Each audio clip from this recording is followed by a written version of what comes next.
President Trump's trade war is rippling back to American companies. Harley-Davidson just announced it is moving some of its production out of the United States in response to retaliatory EU tariffs. Joining us now with more is Reiter of Bloomberg News reporting from Berlin. So, Chris, what is going on? Is this really because of the tariffs that are being imposed by the EU?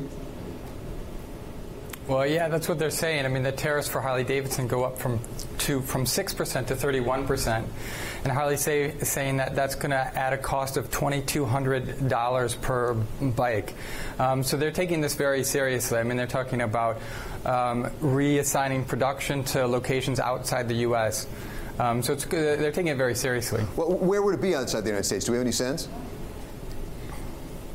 Well, they have production locations. They don't have any production locations in the European Union, but they have production locations in Australia, Brazil, India, and Thailand. So they could disperse, and they could disperse the production in one of those locations. So, I mean, alternatively, that means that there's going to be some less production happening in the U.S., which is sort of, you know, a boomerang effect from what Trump is actually going for with his trade to boost American jobs. Right. And at the flip side, though, this is a win for an EU retaliation. Do we expect then more?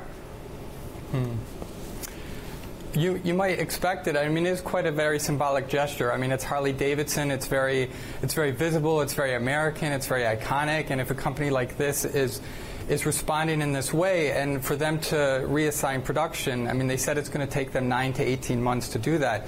That's a pretty significant gesture, and it also shows that they're taking this very seriously. They don't really expect this to blow over overnight, that it's not going to be gone in the next week or so.